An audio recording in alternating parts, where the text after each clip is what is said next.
What happens when a man, blinded by ego, invites his mistress to a family dinner in the very mansion he once shared with his wife?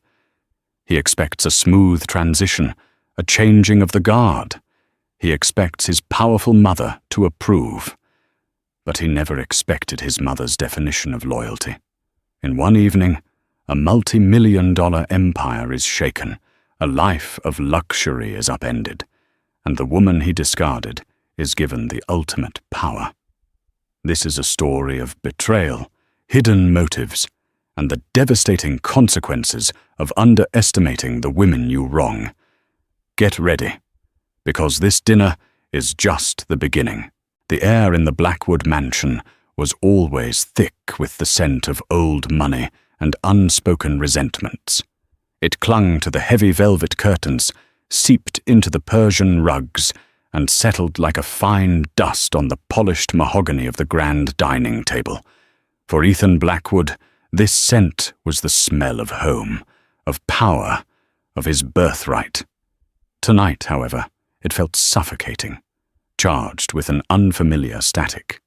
He adjusted the knot of his silk tie, the charcoal grey fabric a stark contrast to the crisp white of his shirt.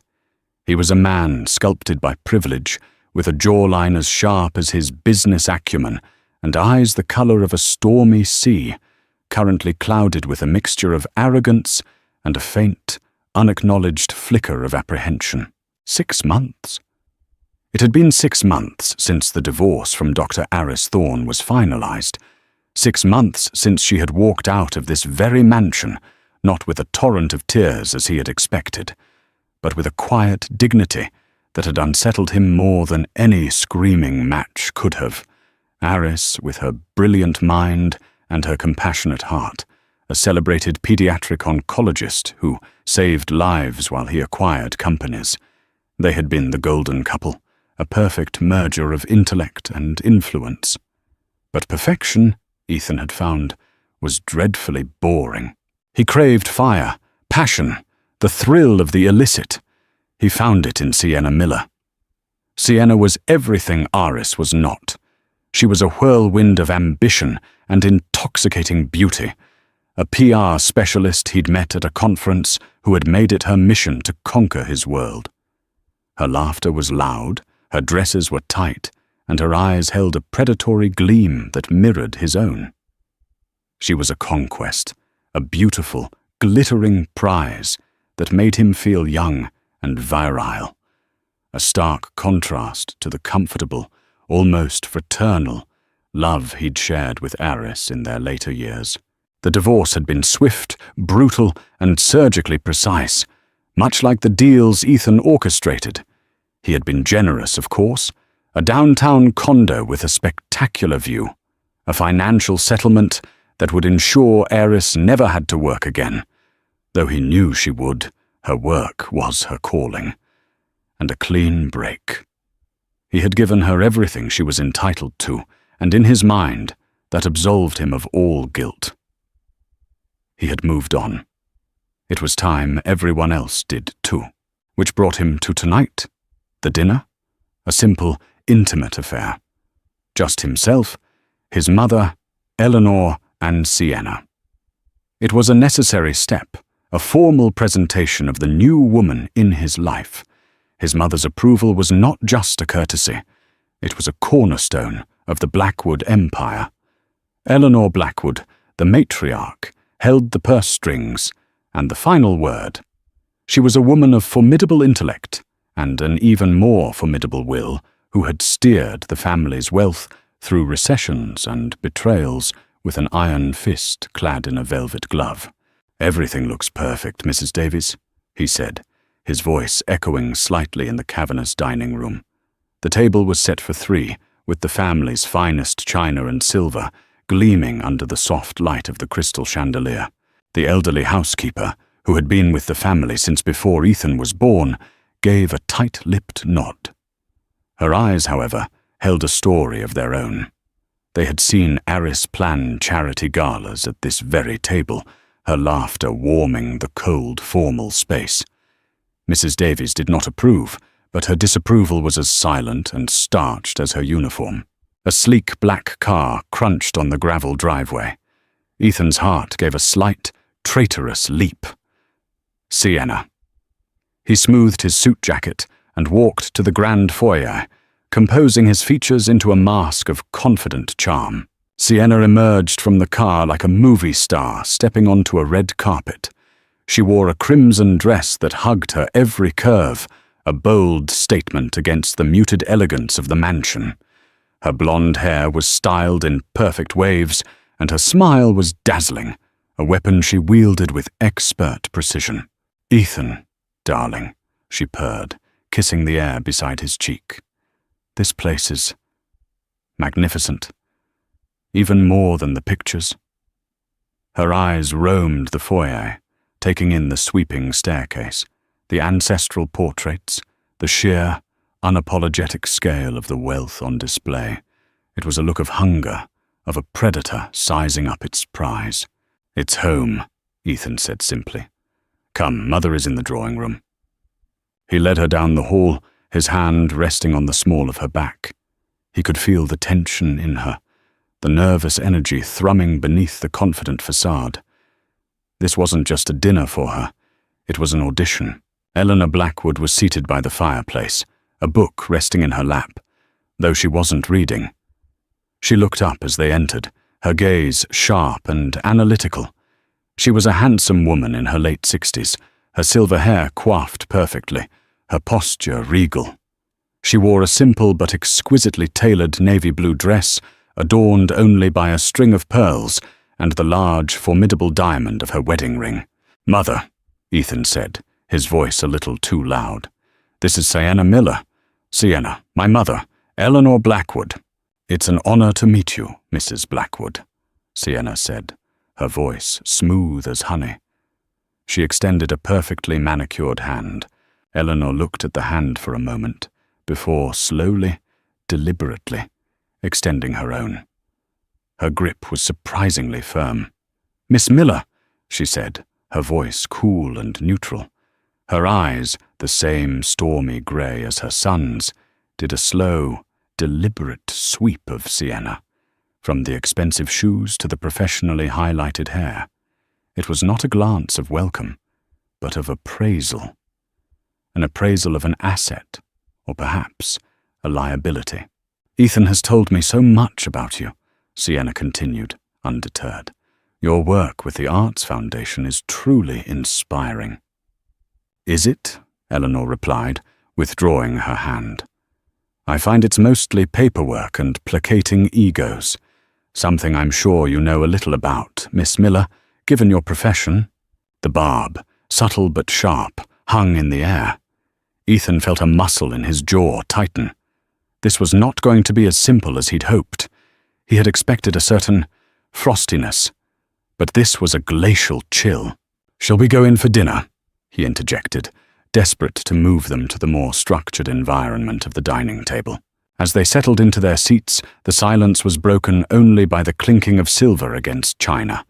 The first course was served, a delicate lobster bisque. Sienna, to her credit, navigated the complex array of cutlery with ease, launching into an animated story about a recent PR campaign. She was charming, witty, and beautiful.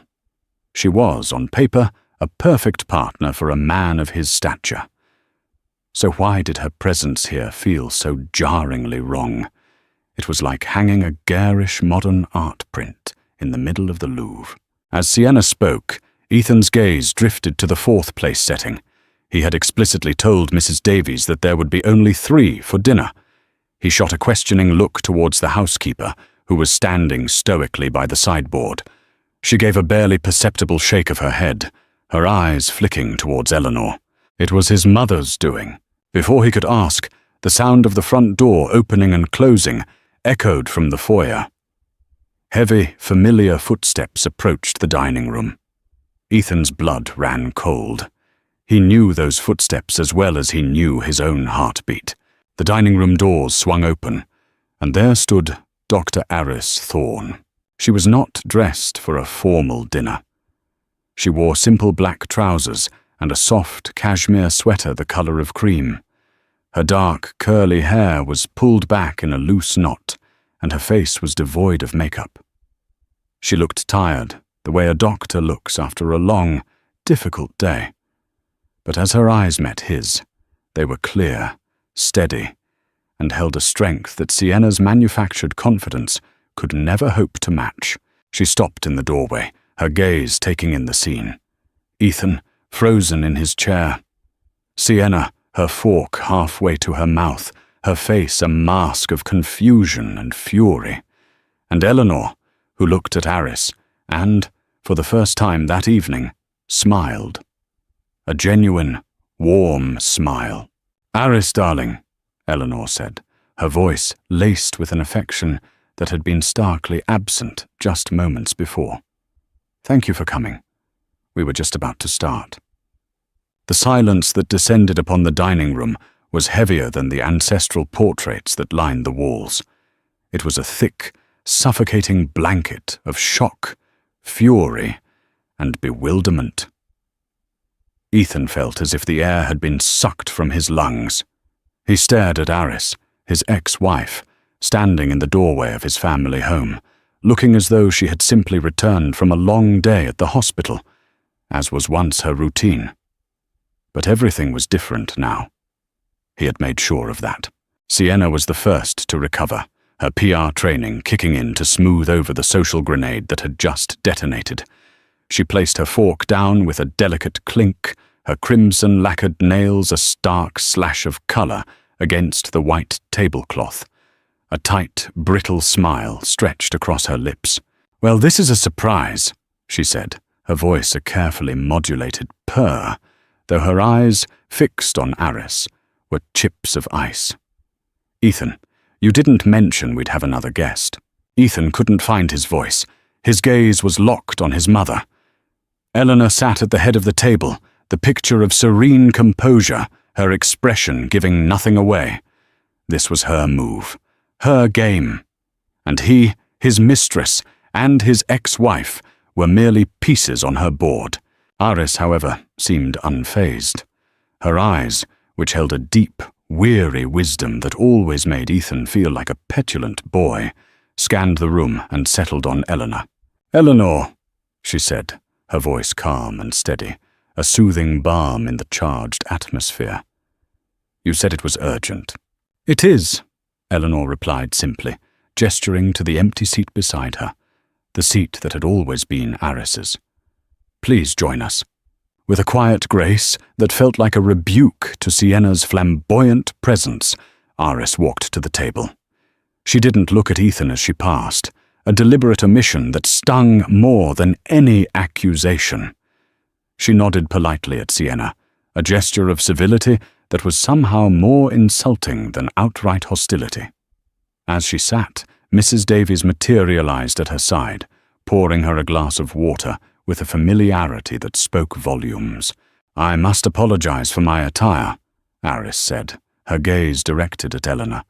"I came straight from the hospital.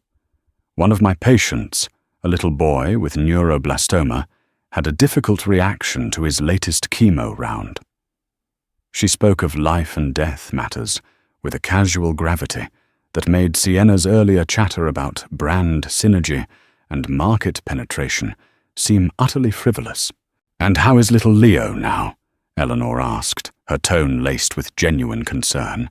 "Stable for now. We're hopeful," Aris said, a faint, tired smile touching her lips. "He's a fighter." Ethan watched the exchange, a knot of something ugly and unfamiliar tightening in his gut. It was jealousy. He was jealous of the easy intimacy between his mother and his ex-wife, a bond that had clearly outlasted his marriage. They spoke of a world he had no part in, a world of meaning and consequence that made his own pursuits feel hollow. Sienna, sensing the shift in power, tried to reclaim the spotlight. "That sounds incredibly stressful," she said, her voice dripping with synthetic sympathy. "I can't imagine. The pressure must be immense. It reminds me of a crisis campaign we ran for a pharmaceutical client whose new drug had some unexpected side effects. We had to work around the clock to manage the narrative. The comparison was so crass, so breathtakingly tone-deaf, that a stunned silence followed.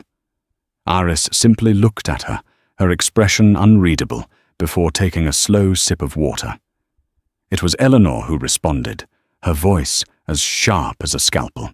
"I'm not sure managing a corporate narrative is quite the same as managing a child's life, Miss Miller," she said coolly. "But I appreciate the attempt at an analogy." Sienna's face flushed a blotchy red beneath her perfect makeup. She shot a desperate, furious look at Ethan, silently pleading with him to intervene, to defend her. But Ethan was trapped. To defend Sienna would be to align himself against his mother, a strategic error of catastrophic proportions. To remain silent was to abandon his chosen partner, to leave her floundering in the icy waters of his family's disapproval. He chose silence. The main course arrived. A roasted duck with a cherry reduction, a dish Ethan usually loved. Tonight it tasted like ash in his mouth. The meal progressed in a state of excruciating tension. Eleanor and Aris spoke quietly about topics that excluded Ethan and Sienna: the hospital's upcoming charity gala, a new medical research paper, a shared memory of Ethan's late father.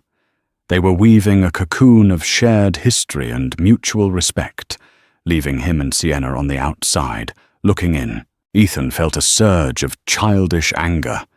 This was his house, his dinner. He had orchestrated this evening to formally install Sienna in her rightful place at his side. Instead, he was being made to feel like an intruder, a guest at his own table. His mother was deliberately humiliating him.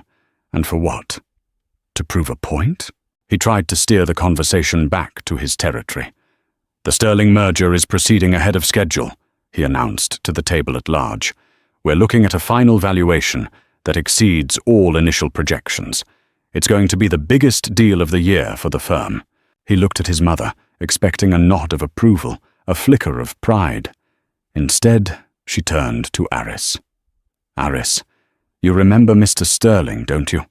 A dreadful man. We sat with him at that awful fundraiser 2 years ago. He spent the entire evening complaining about his yacht." Aris chuckled, a low, warm sound that filled the room. "The one he named the Alibi?" "Yes, I remember. He told me my work was a cute hobby." Eleanor smiled. "He's a fool.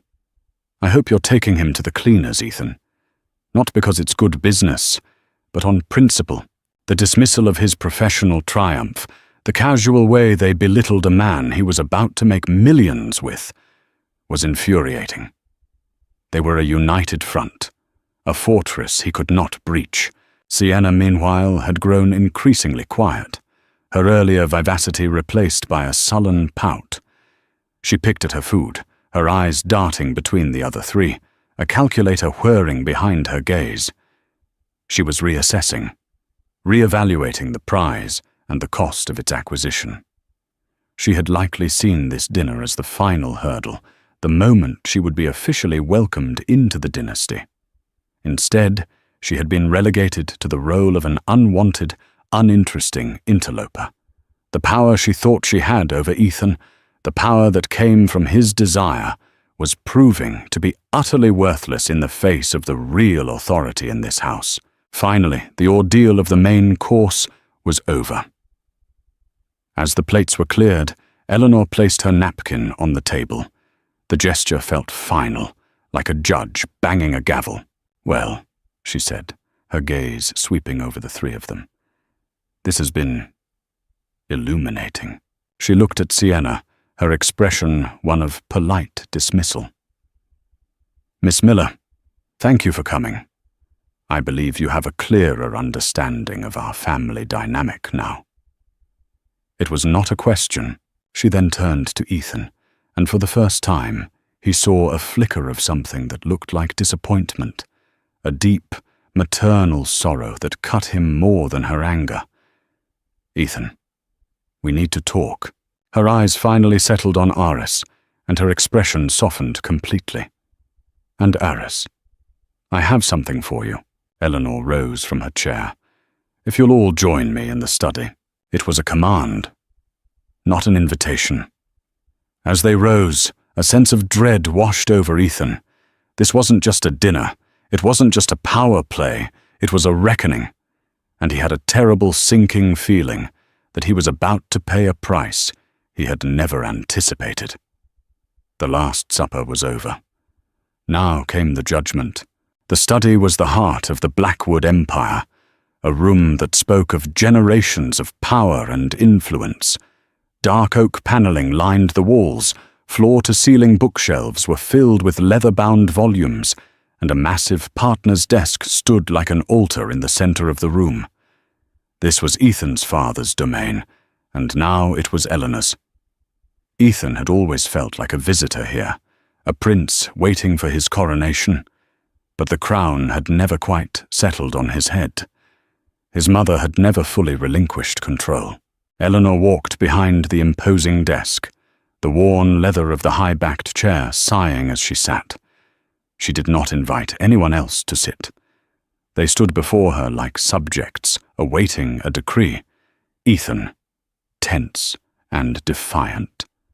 Sienna, her face a carefully constructed mask of neutrality that barely concealed her simmering rage. And Aris, quiet and watchful, her stillness a stark contrast to the nervous energy radiating from the other two. From a locked drawer in the desk, Eleanor retrieved a single thick folder. She placed it on the polished surface with a soft thud that echoed in the silent room. Her movements were deliberate, imbued with a sense of ceremony. She steepled her fingers, her sharp, intelligent eyes fixing on her son. "Ethan," she began, her voice devoid of its earlier chill, now possessing a weary, almost clinical precision. "For the past year, I have watched you. I watched you grow distant from a wife who was your intellectual and moral superior in every conceivable way. I watched you become infatuated with—" She paused, her gaze flicking to Sienna with dismissive brevity. "A woman who sees you not as a partner, but as a stepping stone, an acquisition. And you, blinded by a midlife crisis of staggering cliché, were too arrogant to see it." Sienna gasped, a small, indignant sound. "Now wait just a minute. You will be silent, Miss Miller," Eleanor cut in, her voice dropping to a lethally quiet register. "You are a guest in this house. For now." Sienna's mouth snapped shut. Her eyes blazed with fury, but she held her tongue. She looked at Ethan, a silent demand for him to defend her honor. Ethan's jaw was clenched so tightly a muscle pulsed in his cheek. He wanted to rage, to shout, to tell his mother she had no right. But the words died in his throat. He was paralyzed by the sudden, terrifying realization of his own powerlessness. Eleanor returned her attention to Ethan. "I had hoped you would come to your senses, that the divorce would be a shock to your system, a moment for self-reflection. Instead, you doubled down on your folly. You sought to install your mistress in Aris's place, in this house, at my table. You believed that your wealth and your name could simply erase your transgressions, that you could swap out one woman for another as if changing a suit. You have shown a profound lack of judgment, character, and, most importantly, loyalty. Not just to Aris, but to the legacy your father and I built. A legacy built on integrity, not impulse." Each word was a hammer blow, dismantling the facade of the powerful, confident man Ethan believed himself to be. He felt stripped bare, exposed as a foolish, reckless boy in front of his mother, his ex-wife, and the woman he'd chosen over her. The humiliation was a physical thing, a hot, coiling serpent in his stomach. "What is this, Mother?" he finally managed to say, his voice strained. "A lecture? A public shaming?" "It is a course correction," Eleanor stated calmly. She slid the folder across the desk. It stopped directly in front of Aris. Aris looked down at the folder, then up at Eleanor, her brow furrowed in confusion. "Eleanor, what is this?" "Open it," Eleanor instructed gently. With hesitant fingers, Aris untied the ribbon and opened the folder. Inside was a single, heavy document, filled with dense legal text. At the top, in bold letters, were the words, "Deed of Gift." Ethan's eyes widened. He stepped forward, trying to see the document, a cold dread creeping up his spine. "A deed? A deed to what?" Aris's eyes scanned the page, her expression shifting from confusion to utter disbelief. She looked up, her mouth slightly agape, and her gaze met Ethan's. In her eyes, he saw not triumph, but a profound and bewildering shock. "This house," Aris whispered, the words barely audible. "The deed. It's for this house." The silence in the room was absolute, broken only by the frantic pounding of Ethan's heart. It couldn't be. It was impossible. The Blackwood mansion, the ancestral home, the symbol of their dynasty for over a century, was his birthright. It was to be passed down to him, and then to his children, the children he and Aris were supposed to have had.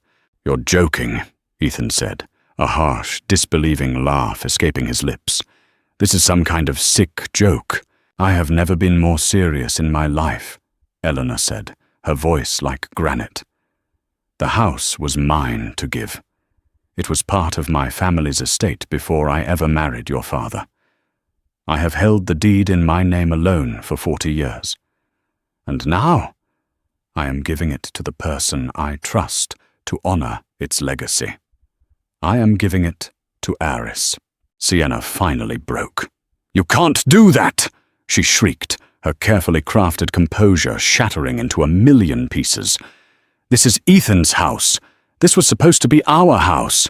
The raw, possessive greed in her voice was startlingly ugly.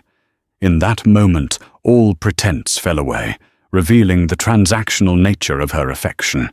She wasn't fighting for Ethan. She was fighting for the real estate. Eleanor looked at her with something akin to pity. "It was never going to be your house, Miss Miller. You were a temporary diversion. Nothing more." Ethan felt the floor drop out from beneath him. He stumbled back, his hand finding the edge of the desk for support. He stared at Aris, who was still looking at the deed as if it were a venomous snake. This wasn't just about a house. It was a complete and total repudiation of him. His mother had not just chosen Aris over him. She had armed his ex-wife with the ultimate symbol of his failure. She had given Aris the power to evict him from his own life. "Why?" Ethan choked out, the word raw with pain and betrayal. "Why would you do this to me?" Eleanor's stern facade finally cracked, and a deep maternal sadness filled her eyes. "Because you left me no choice, Ethan. You were destroying yourself, and you were tarnishing our name. I did this to save you from yourself. Sometimes a man has to lose everything to understand what is truly of value." She rose from her chair and walked around the desk to stand beside Aris. She placed a gentle hand on Aris's shoulder.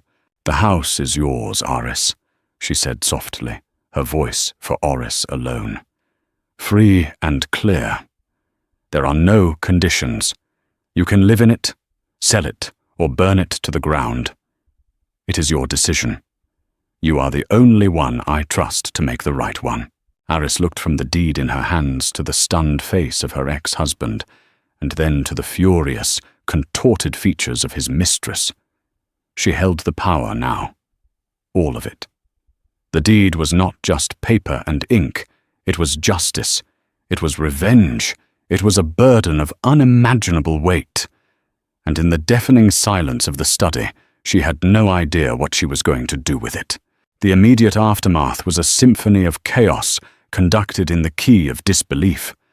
The study, once a sanctuary of quiet power, became a pressure cooker of raw, unfiltered emotion. The deed lay on the desk, a silent testament to the bomb Eleanor had just detonated, its legal jargon a death sentence to one life and the bewildering birth of another. Sienna was the first to explode, her shock curdling into a venomous rage. Her carefully constructed persona of the charming, supportive partner disintegrated, revealing the grasping, furious woman beneath. "This is insane! It's theft!" she screamed, her voice shrill and ugly. She rounded on Ethan, her perfectly manicured finger jabbing at his chest. "Are you going to let her do this? Are you just going to stand there and let her give our future to her?" The possessive pronouns, our future, hung in the air, suddenly sounding hollow and transactional. Ethan flinched, not from her touch, but from the raw avarice in her eyes. For the first time, he saw Sienna not through the haze of infatuation, but through the cold, clear lens of his mother's assessment.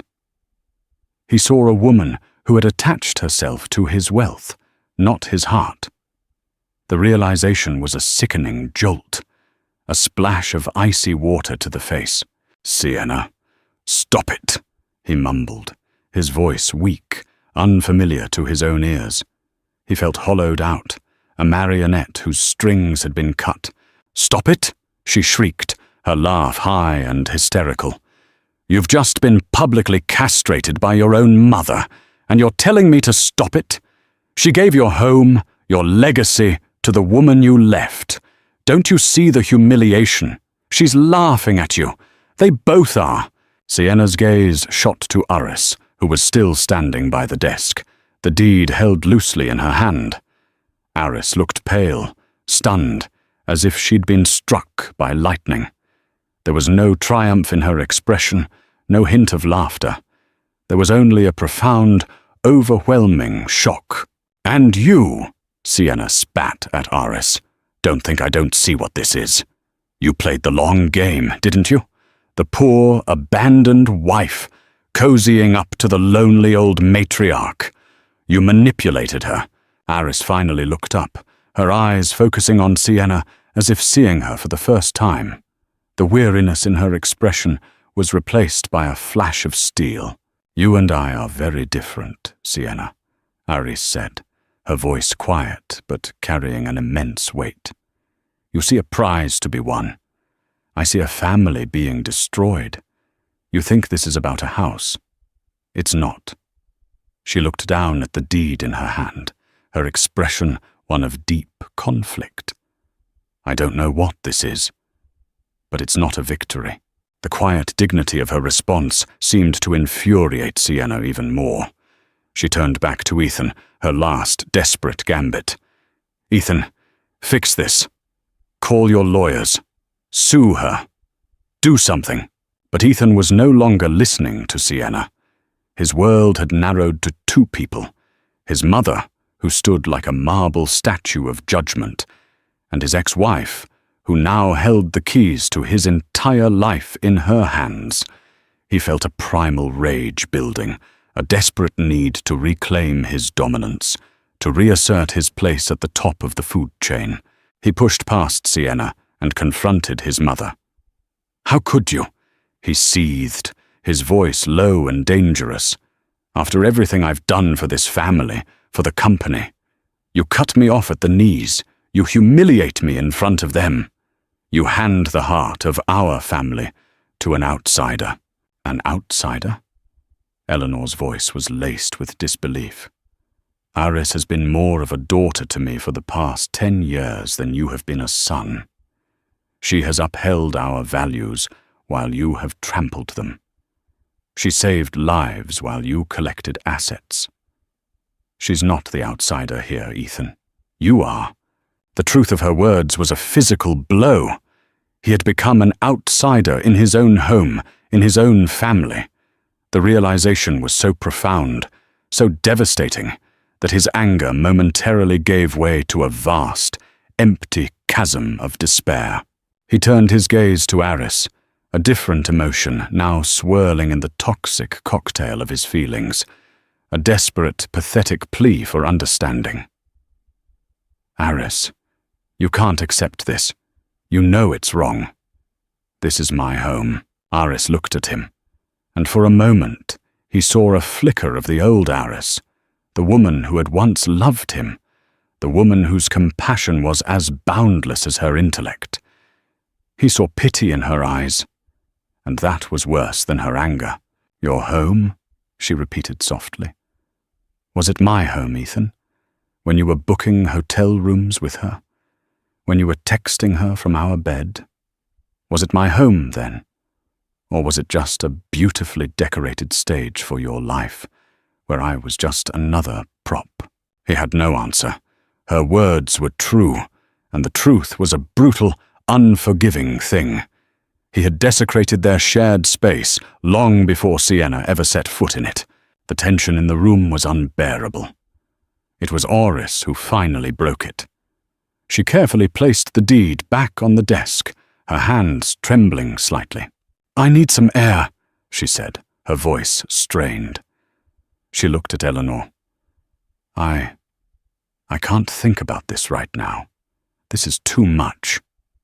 Of course, my dear, Eleanor said gently. Aris turned and walked out of the study, her footsteps silent on the thick rug. She didn't look back. The moment she was gone, the fragile truce shattered. Sienna, realizing she had lost, that her investment in Ethan Blackwood had just declared bankruptcy, let out a sound of pure, unadulterated fury. Fine, she snarled, grabbing her expensive clutch from a side table. This is a circus. I'm done. She glared at Ethan, her eyes filled with contempt. When you've grown a spine, you know where to find me. But don't take too long. I have other offers. With that, she stormed out of the study and out of the house. The slam of the front door was a definitive, resounding end to their affair. Ethan knew it, and he was surprised to find that he felt nothing but a hollow, ringing emptiness. He was alone in the study with his mother. The silence was deafening.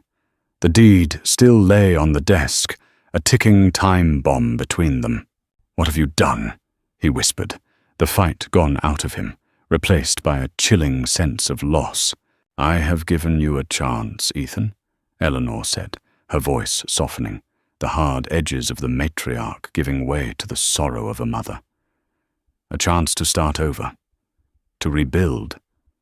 Not your portfolio, but your character. You have been living in a gilded cage, and you have forgotten how to fly. Or perhaps you never learned. She walked to the window, looking out at the manicured lawns, now shrouded in darkness. This house, it's a weight. It's a responsibility. It was crushing your father, and it was crushing you. You were so concerned with possessing it that you forgot to live in it. Ethan sank into one of the leather armchairs, the one his father used to sit in. He felt small, insignificant. He had lost his wife, his mistress, and his home in the space of an hour. He had been stripped of everything that defined him. His wealth, his power, his name.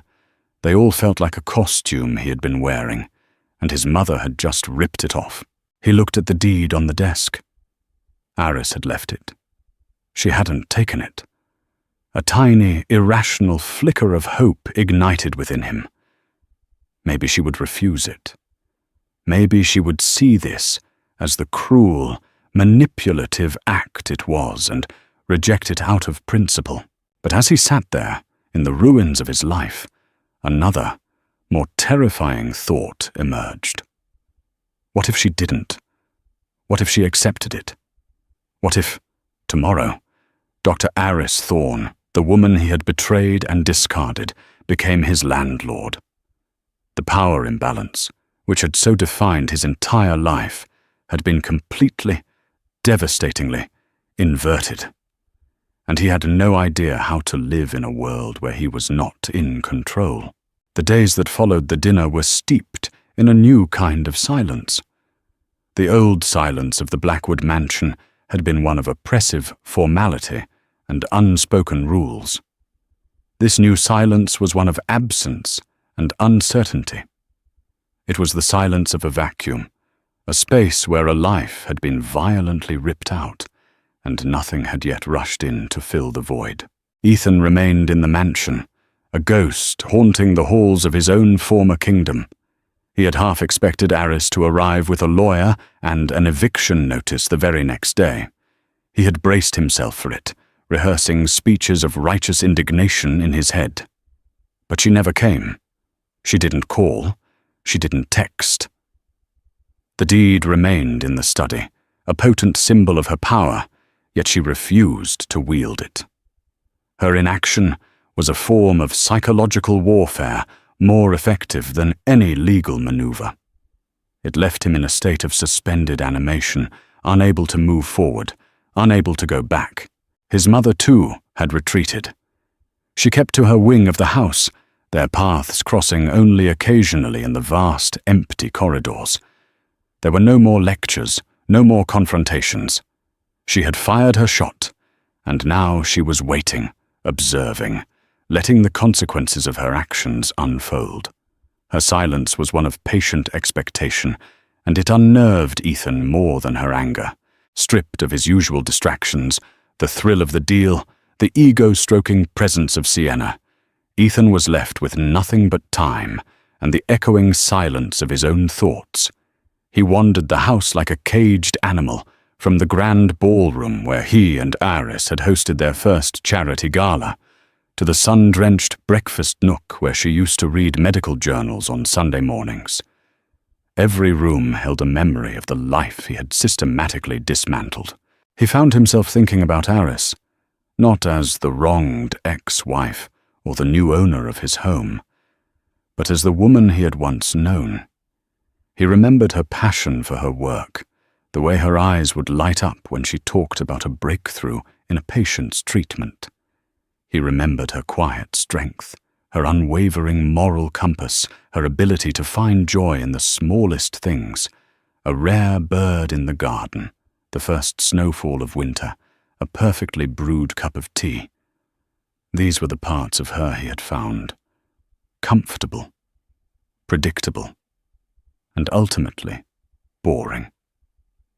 Now, in their absence, he felt a profound and aching void. One afternoon, driven by an impulse he didn't fully understand, he found himself in her old walk-in closet. It had been cleared out, of course. The racks were empty, the shelves bare, but the scent of her remained, a faint, lingering fragrance of lavender and old books. It was a scent of quiet contentment, a scent he had taken for granted and now desperately missed. On the floor, in a forgotten corner, lay a single, small object, a worn, leather-bound copy of Persuasion by Jane Austen, her favorite novel. He picked it up, the cover soft and supple from years of being read and reread.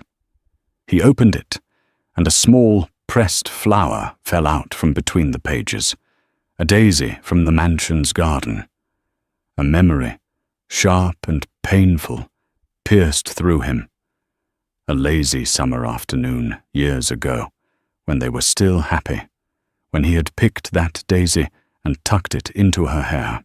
The small, simple gesture of love felt like a relic from another lifetime, a testament to a man he no longer was.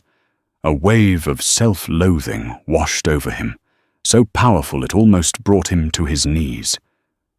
What had he become? He had traded this genuine, quiet love for the cheap, hollow thrill of Sienna's manufactured adoration. His mother was right. He was a fool. Meanwhile, Aris was wrestling with her own silence. The deed sat on her coffee table in her sleek, impersonal downtown condo, a place that had felt like a refuge, but now felt like a waiting room. The document was a source of immense, terrifying power. Her friends, when she'd cautiously told them, were unanimous. "Sell it," her colleague, Maria, had urged. "Take the money and travel the world. Build your own clinic. Make him pay, literally." It was tempting. The thought of liquidating the symbol of her pain and transforming it into something good, something that was entirely hers, was incredibly appealing.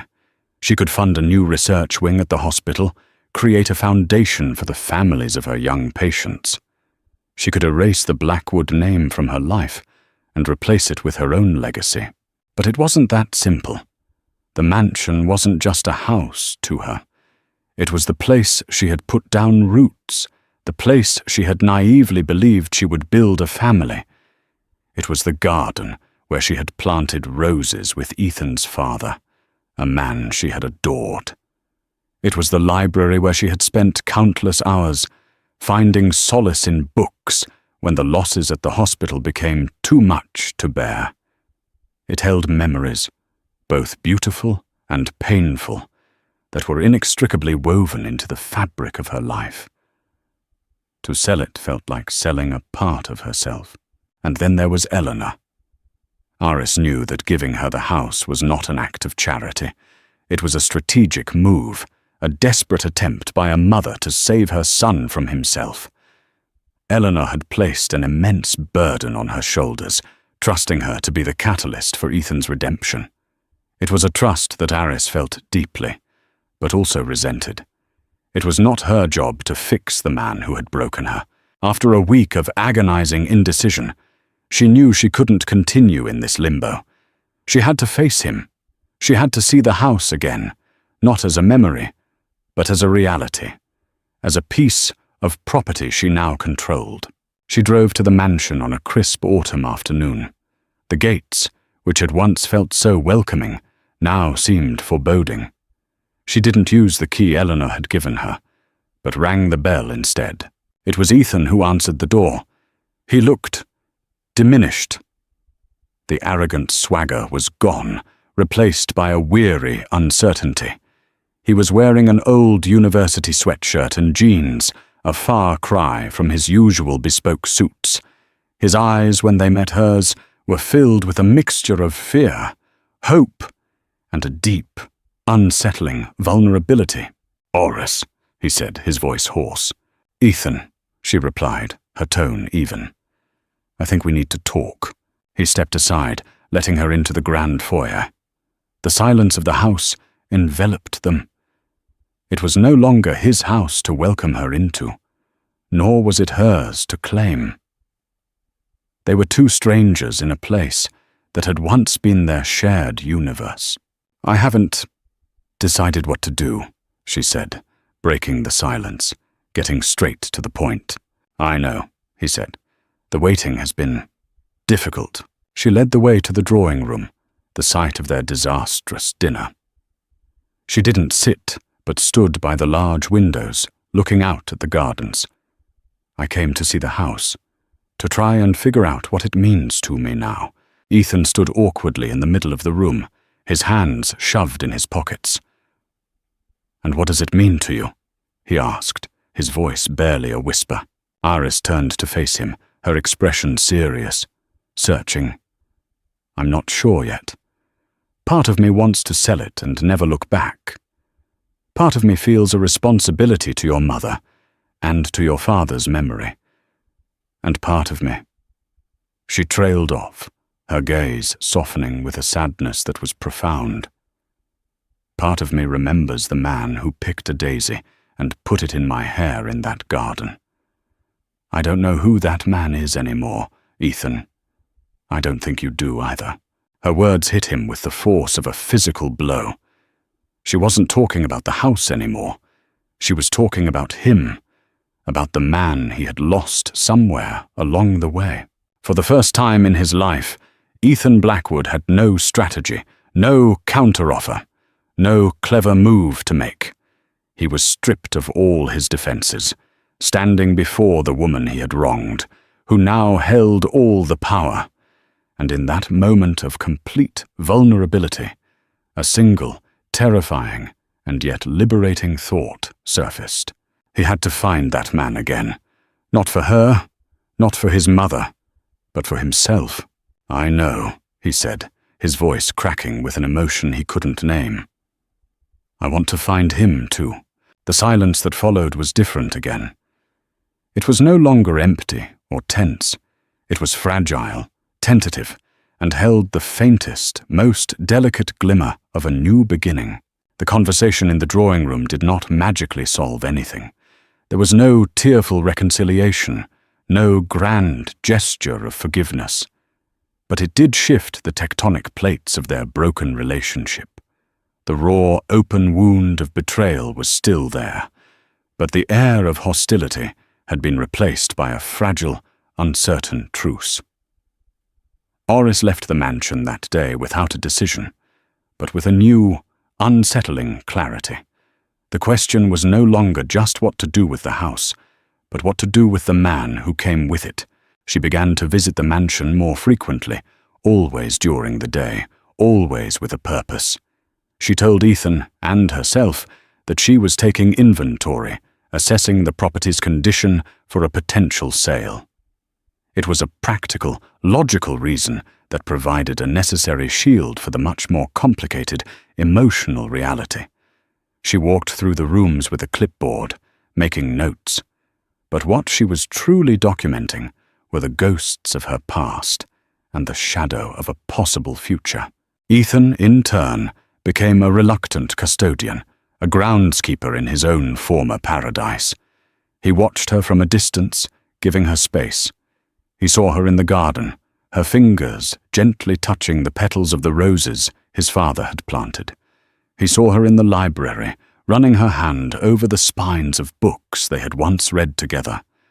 He saw a woman not gloating over her prize, but mourning a loss. His loss. Their loss. During these visits they began to talk. Not about the deed or the divorce or Sienna. They talked about small things, the leaky faucet in the upstairs guest bath, the family of hawks that had nested in the old oak tree, her work at the hospital, his tentative, clumsy attempts to find a new purpose. He had taken a leave of absence from the firm, a move that had sent shock waves through the financial world. He told her he was re-evaluating, a corporate euphemism for completely and utterly lost. One afternoon, she found him in the vast, state-of-the-art kitchen, attempting to make coffee. He looked so out of place, a captain adrift in his own galley. The man who could command a boardroom of sharks was baffled by a French press. "You're doing it wrong," she said, her voice startling him. "You're scalding the beans." He looked down at the steaming kettle with a frustrated sigh. "I've never had to make my own coffee before." The admission hung in the air, a stark confession of his lifelong privilege. The old Oris might have felt a surge of resentment, but the woman standing there now felt something else, a flicker of pity. He was like a man learning to walk again after a long illness. She walked over, took the kettle from his hand, and began to show him, her movements patient and precise. You have to let the water cool for a minute after it boils, and you pour it slowly in a spiral. Like this, as they stood side by side, their arms brushing, the simple domestic act felt both achingly familiar and entirely new. He was watching her hands, but he was also watching her face, the focused concentration in her eyes. He was seeing her again, not as a symbol of his past or a problem in his present, but as a person. "Thank you," he said when she was done, his voice quiet. "It's just coffee, Ethan," she replied, not unkindly. "No," he said, looking at her directly. "Thank you for not kicking me out." The unspoken question of the deed finally resurfaced, but its power had changed. It was no longer a weapon, but a shared, complicated burden. "I haven't decided what to do," she said honestly. "Every time I think about selling it, I think of your father. He loved this place. And I think of you, a little boy running down these halls." The image caught him off guard. He couldn't remember the last time someone had thought of him as a boy, as someone other than the powerful Ethan Blackwood. A crack appeared in the armor he had worn for so long. "I was a lonely kid," he confessed, the words tasting strange on his tongue. "My father was always working. My mother was always my mother. This house was my only friend. It was the most vulnerable thing he had ever said to her. Iris looked at him, and for the first time, she saw past the arrogant man who had betrayed her and glimpsed the lonely child he had been. It didn't excuse his actions, but it offered a sliver of explanation. His cruelty hadn't been born of malice, but of a deep, profound, emotional immaturity. He had never learned to connect with people, so he had learned to possess things instead. This new, fragile understanding became the foundation for a slow, painful process of rebuilding. Ethan began to change. He started with small things. He learned to cook, his first few attempts disastrous, but he persisted. He started working in the gardens himself, firing the expensive landscaping crew. He found a quiet satisfaction in the physical labor, in nurturing something back to life. He was, in a way, tending to the ruins of his own life. He also started to confront his past. He reached out to people he had wronged in business deals, not with legal settlements, but with genuine apologies. He began reading, not the Wall Street Journal, but the books from the library, the novels Iris had loved, the histories his father had collected. He was trying to understand a world beyond balance sheets and stock prices. He was trying to build a new self from the ground up. He was becoming the architect of his own redemption.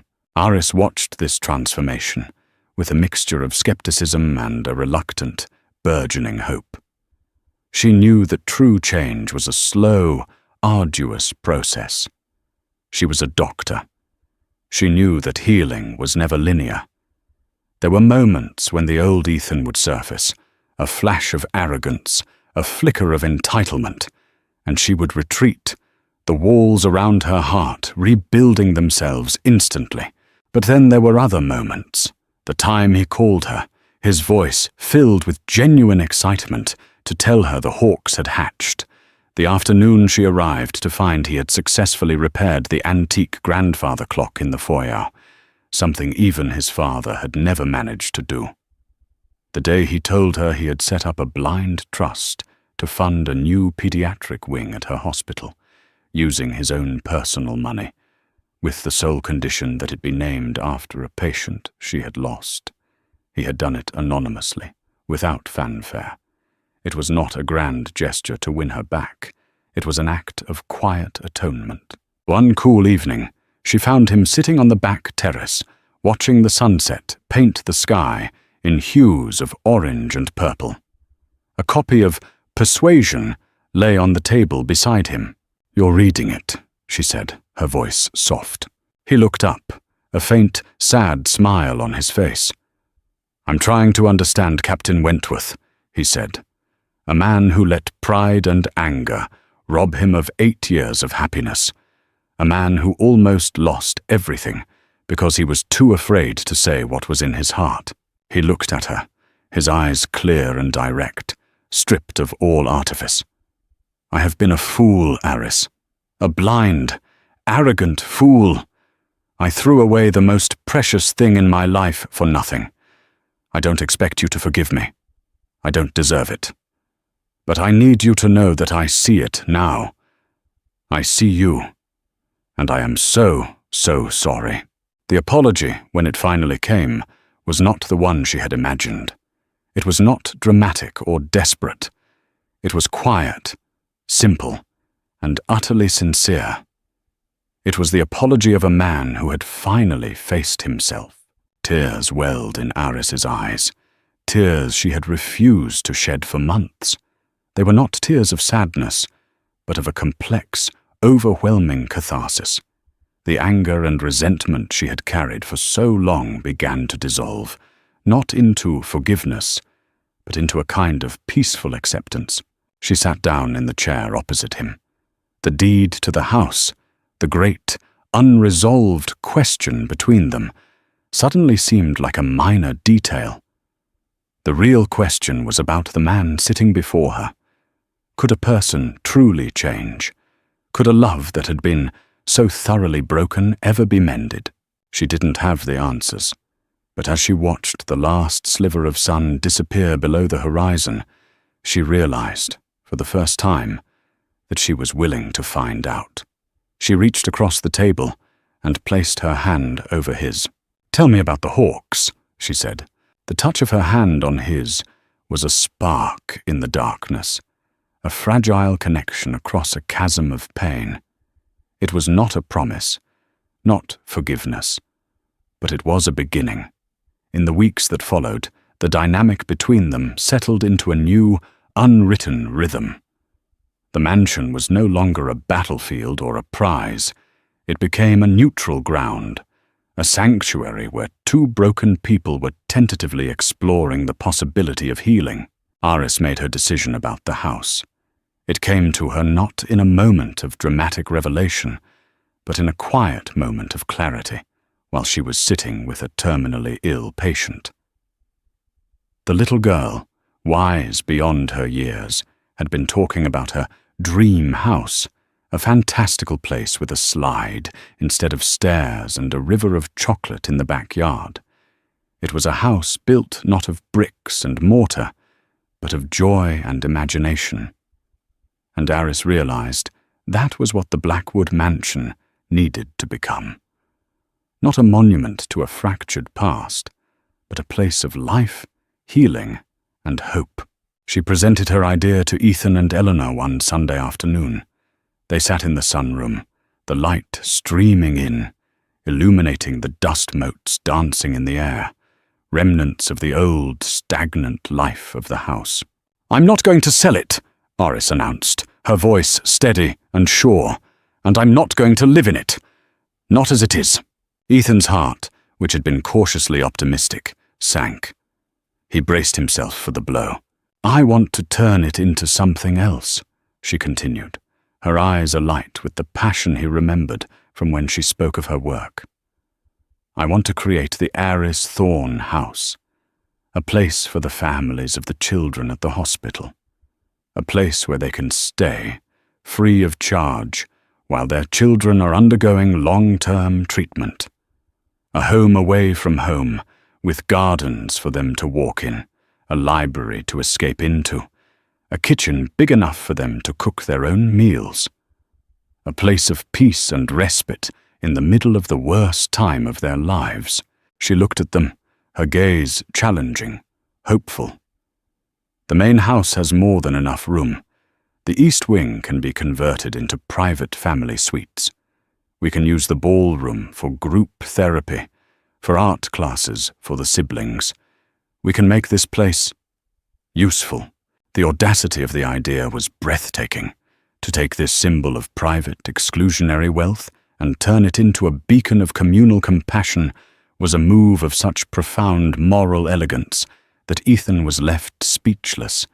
He looked at his mother, expecting her to be horrified at the thought of her ancestral home being turned into what she might consider a glorified boarding house.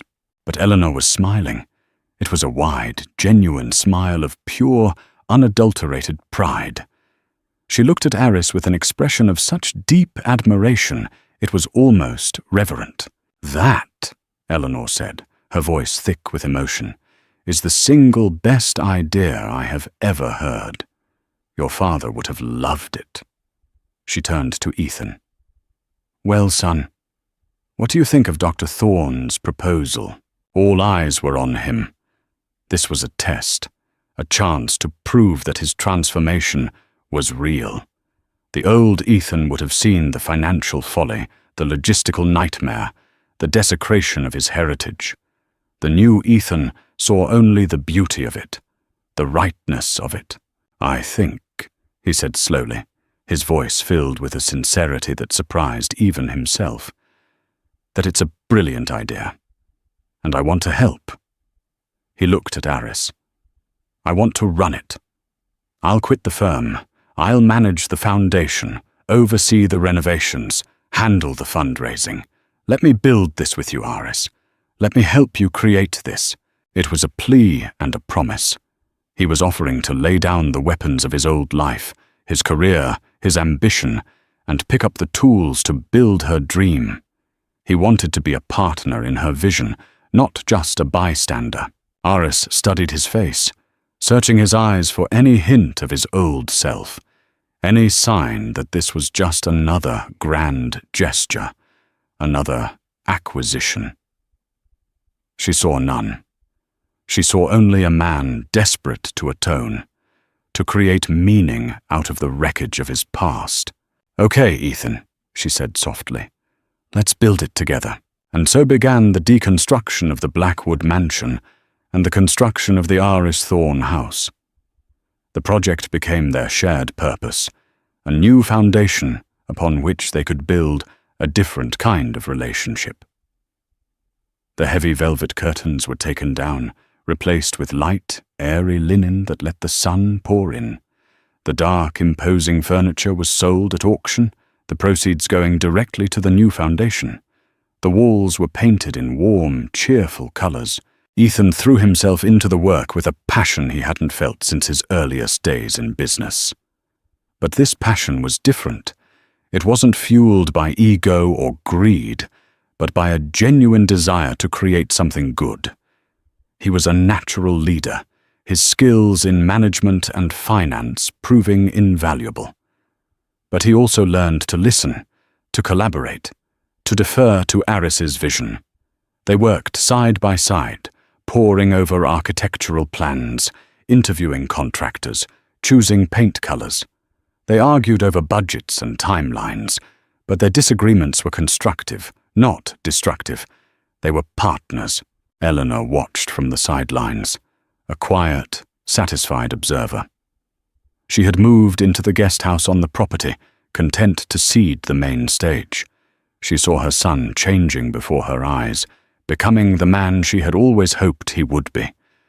She had taken a massive gamble, and it had paid off in ways she could never have imagined. One day, months into the renovation, Aris and Ethan stood in the middle of the grand foyer. The floors were covered in drop cloths, the walls were bare plaster, and the air was thick with the smell of sawdust and paint. The crystal chandelier was gone, replaced by a simple, modern fixture. It was a chaotic, beautiful mess. "It's going to work, isn't it?" Ethan said, a note of wonder in his voice. "Yes," Aris replied, a smile on her face. "It is." He looked at her, standing there in her jeans and a paint-splattered t-shirt, her hair tied back in a messy bun, and he felt a surge of love so powerful it almost knocked him off his feet. It was a different love from the one he'd felt before.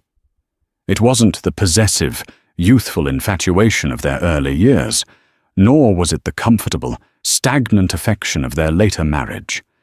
It was a love born of respect, admiration, and a shared, hard-won grace. It was a love built on a new foundation. He reached out and took her hand, his fingers lacing through hers. "Aris," he began, his voice thick with emotion. She squeezed his hand, her eyes meeting his. "I know, Ethan," she said softly. "Me too." They didn't need to say the words. The house, in its messy, hopeful transformation, was saying it for them. They had a long way to go. The scars of the past would always be there, a reminder of the pain they had caused each other. But as they stood together in the ruins of their old life, they were no longer looking back. They were looking forward at the new, beautiful thing they were building together. The opening of the Aris Thorne house was a quiet affair, a stark contrast to the lavish, high society galas the Blackwood mansion had once hosted. There were no reporters, no celebrities, just the hospital staff, a few key donors, and the first 3 families who would be calling the house their temporary home. The autumn sun cast a warm, golden glow on the building, which now seemed to breathe a lighter, more welcoming air. Aris stood on the newly built front porch, addressing the small crowd. She spoke not of fundraising goals or architectural details, but of hope, community, and the simple human need for comfort in times of crisis. As she spoke, Ethan stood just behind her, out of the spotlight. He watched her, his heart swelling with a pride that was pure and selfless. This was her vision, her triumph. He was merely a humble contributor. And that was more than enough. After the speeches, they mingled with the guests. Ethan found himself talking to a young father whose 6-year-old daughter was battling leukemia. The man, his eyes hollowed out with fear and exhaustion, spoke of the relief of having a quiet, beautiful place to stay, just minutes from the hospital. "I can cook my daughter her favorite meal tonight," the man said, his voice cracking. "In a real kitchen. You don't know what that means. It's a little piece of normal in the middle of all this chaos." "I'm glad we could help," Ethan said, his own voice thick with emotion.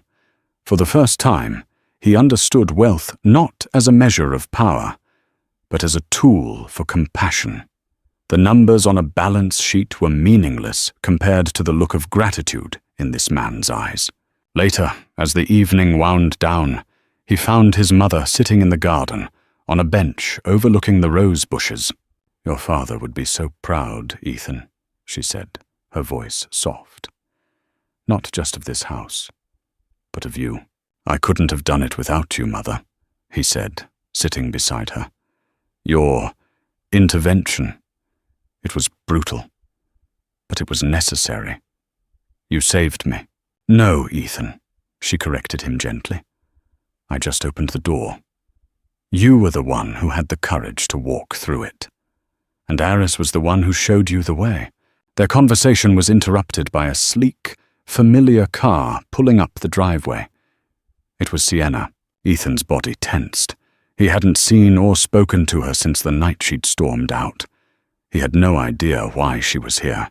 Sienna got out of the car. She looked different. The flashy, aggressive glamour was gone. She wore a simple, elegant dress, and her makeup was understated. She looked older, more subdued. She approached them cautiously, her eyes on Ethan. "Ethan," she said, her voice quiet. "Can we talk for a minute?" Ethan looked at his mother, who gave a slight nod. He walked with Sienna to a more private corner of the garden. "I'm not here to cause trouble," she began, her hands twisting the strap of her purse. I heard about what you'd done with the house, and I had to see it. It's amazing." "Thank you," he said, his tone neutral. She took a deep breath. "I wanted to apologize, Ethan, for how I acted. That night, I was awful. I showed my true colors and they weren't pretty." She gave a small, self-deprecating laugh. "When you lose everything, it gives you a lot of time to think. And I realized I didn't love you. I loved the idea of you, the power, the money. I was so busy trying to conquer your world that I never stopped to think if I even wanted to live in it." She looked him in the eye, and for the first time, he saw not a predator, but a person, flawed and insecure. "I'm sorry for the part I played in your pain, and in Aris's. She's a better woman than I could ever hope to be." The apology was unexpected, and to Ethan's surprise, sincere. He saw that she too had been on a journey of self-discovery. Her loss had forced her to confront her own emptiness, just as his had forced him to confront his. "I appreciate that, Sienna," he said, and he meant it. "I wish you well." "You too," she said. With a final sad smile, she turned and walked back to her car, driving out of his life for good. The final ghost of his past had been laid to rest. He found Aris in the library, now a cozy, welcoming space with comfortable armchairs and reading lamps. She was showing a young girl, the sister of a patient, a book with beautiful illustrations. The girl was laughing, her face alight with joy. He leaned against the doorway, watching them, his heart full. This was it. This was the meaning he had been searching for. It wasn't in a boardroom or on a stock ticker. It was here, in the quiet moments of human connection, in the simple act of bringing comfort to others. When the girl had run off to find her parents, Iris looked up and saw him. She smiled, a warm, easy smile that reached her eyes. "It was a good day," she said. "It was a perfect day," he replied, walking towards her. He stopped in front of her, taking her hands in his. The space between them, once a gaping chasm, was now just a breath. The love he felt for her was a quiet, steady flame, a beacon that had guided him home. "Iris," he said, his voice low and earnest, "I know I have no right to ask you for anything. I know that the past will always be a part of our story. But I have to ask anyway. Can we have a future? Can we start a new story, right here, in this house we built together?" She looked into his eyes, the stormy grey eyes that she had once loved, then hated, and now loved again, in a new and different way.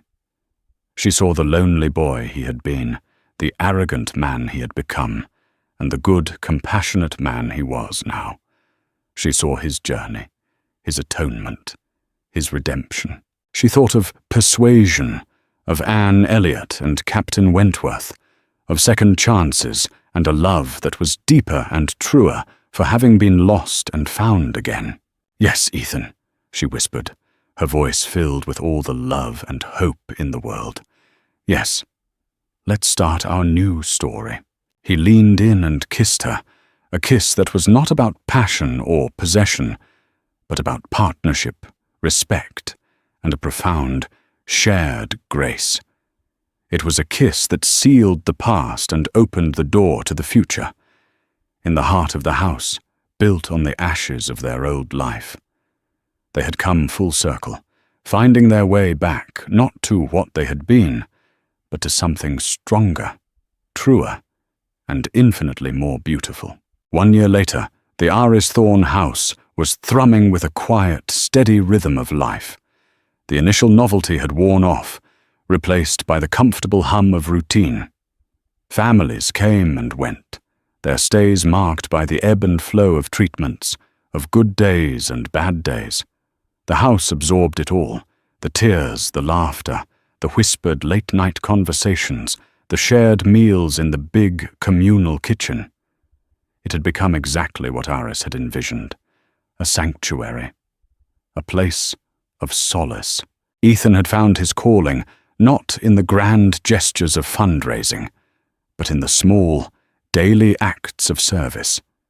He was the one who fixed the broken toaster, who drove a mother to the pharmacy in the middle of the night, who sat with a shell-shocked father in the library, not offering advice, but simply sharing the silence.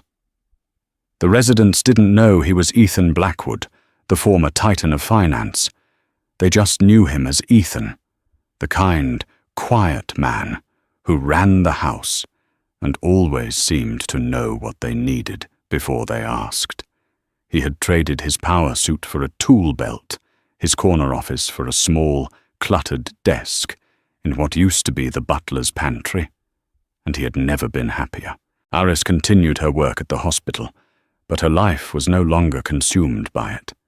She left her work at the door when she came home each evening, home to the guest house on the property where she and Ethan now lived. Their life together was a quiet architecture of happiness, built on a foundation of shared purpose and mutual respect. They were not the golden couple they had once been. Their life was not a glossy magazine spread. It was real, messy, and infinitely more precious. Their love was not a fiery passion, but a deep, abiding partnership. It was in the way he brought her a cup of tea, just the way she liked it, after a long shift. It was in the way she would listen, really listen, as he talked about his day, celebrating the small victory of a repaired boiler or a child's smile. They had learned to communicate not just with words, but with gestures, with silences, with a shared understanding that had been forged in the crucible of their past. Eleanor, now in her twilight years, was a constant, gentle presence. She spent her afternoons reading to the children in the garden or teaching them to play chess in the sunroom. She had found a new role, not as the formidable matriarch of a dynasty, but as the beloved grandmother of this strange, wonderful, extended family. The hardness in her had softened, replaced by a serene contentment. She had gambled everything on her son's character, and in doing so had not only saved him, but had found her own redemption. One crisp autumn evening, exactly 2 years after that fateful dinner, Ethan and Arius sat on the back terrace of the main house, watching the residents prepare for a small Halloween party. Children in costumes ran across the lawn, their laughter echoing in the twilight. "Do you ever miss it?" Arius asked quietly, her head resting on his shoulder. "The old life, the deals, the power?" Ethan thought for a moment, watching a little boy dressed as a superhero chase a girl dressed as a fairy. "No," he said, his voice filled with a certainty that was absolute. "I was playing a game, Arius, a game where you win by accumulating things, but I never felt like I had enough. Now," he gestured to the scene before them, "this is real, this has meaning. I don't own any of this, but I feel richer than I ever have in my life." He looked at her, his eyes full of a deep, unwavering love. "I spent so many years trying to build an empire. I didn't realize the only thing worth building was a life. With you." She smiled, her heart full. "We built a good one, Ethan Blackwood." "No," he corrected her, a gentle smile playing on his lips as he kissed the top of her head. "We built a great one. The past was not forgotten. The scars remained, a faint, silvery reminder of the pain they had endured and the lessons they had learned. But they were no longer a source of anger or regret. They were simply a part of their story, the story of how 2 people lost everything, only to find something far more valuable in the ruins. They had learned that true power wasn't in what you owned, but in what you gave away, and that the strongest foundations are not built on wealth or privilege, but on the quiet, resilient, and extraordinary power of love and second chances. And there you have it, a story of how a single dinner, a mother's bold move, and a deed to a house changed everything. It shows us that sometimes losing everything is the only way to find what truly matters. What did you think of Eleanor's decision? Was it a cruel punishment or a necessary evil to save her son? And what about Arius? Would you have been as gracious and visionary in her position? This story is a reminder that the consequences of our actions ripple out in ways we can never predict. If you were moved by this journey of betrayal, redemption, and the complex architecture of family, please hit that like button, share this video with someone who loves a story with depth, and don't forget to subscribe for more emotional and thought-provoking novels. Let me know your thoughts in the comments below.